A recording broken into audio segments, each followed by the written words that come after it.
उमर जी और सलामुद्दीन जी ने जिस तरह से समाज का पक्ष रखा है, हम चाहेंगे कि हम उनकी बात को और बेहतर तरीके से समझ पाएं। इसके लिए हमने खाप से रघुबीर सिंह जी, सुबे सिंह जी और सुरेंद्र सिंह जी को भी बुलाया है।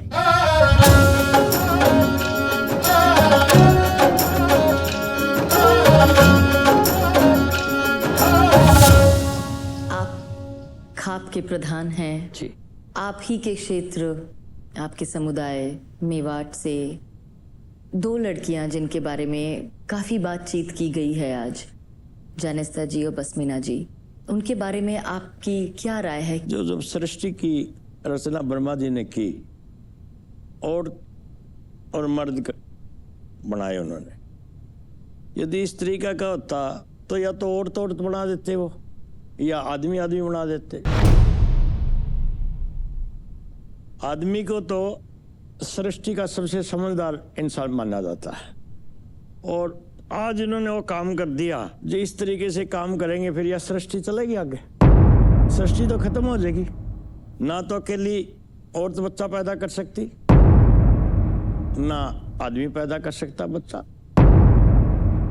केवल हिंदुस्तान एक ऐसा देश है जहां संस्कार और संस्कृति जिंदा थी, है और रहेगी।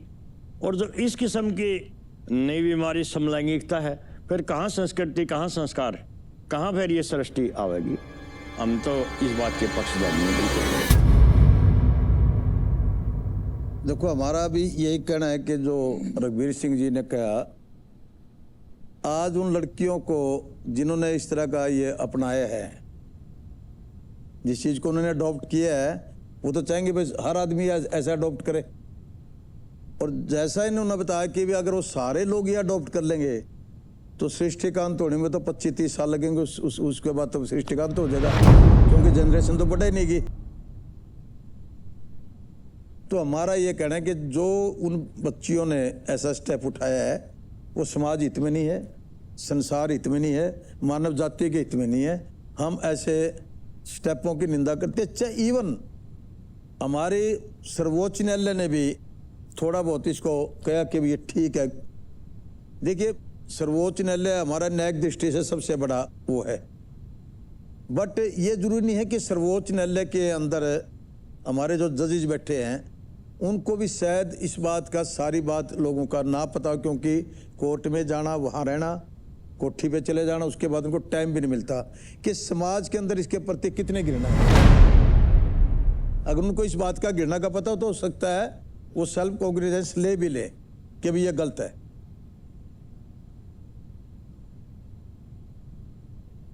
सुरेंद्र सिंह जी, आपका क्या कहना है? देखिए, ये विषय जो है ना, संस्कार और संस्कृति के लिए बहुत बुरा है। हिंदुस्तान का कोई भी धर्म इस बात को स्वीकार नहीं करता कि बेटा बेटा शादी करे, बेटी बेटी शादी करे। कोई तरीका नहीं है, नॉनसेंस बात है बिल्कुल। बहनों का इतना प्यार होता है, पर शादियां तो फिर भी अलग अलग करती हैं। एक दूसरे से बहुत प्यार करती है, दो बहनें, एक पिता की औलाद है, दो भाई भी हैं जो बहुत प्यार करते हैं, दूर चले जाएं तो भी वो जो है ना उस प्यार को निभाते हैं, स्वीकार करते हैं।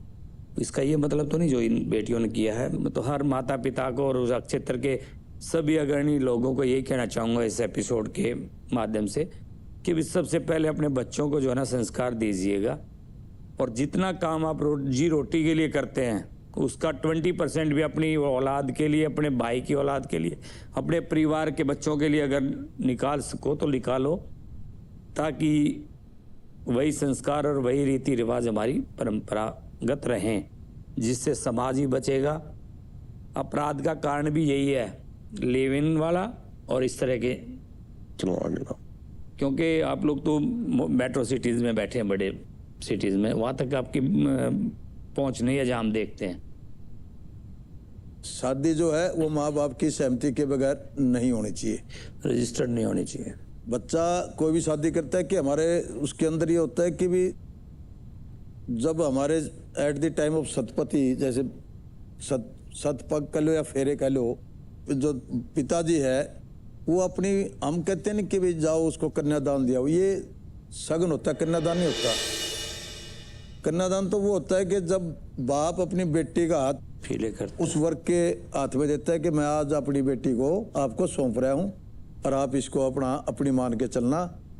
तो वो होता है कन्यादान। भाई वो एक सेरेमनी है जिसके अंदर वो कन्यादान किया जाता है, बाप अपने बेटे को सौंपता है। और आज शादियां हो रही है, बाप को पता नहीं कहाँ शादियां हो रही है, बाप को ये नहीं पता कौन से मंदिर में हो रही है। हम उस बात के खिलाफ हैं। आप बताइए, आप जो भी इनकी बात में जोड़ना चाहते हैं प्लीज। जिस पे हमारा फोकस है वही फोकस इनका है।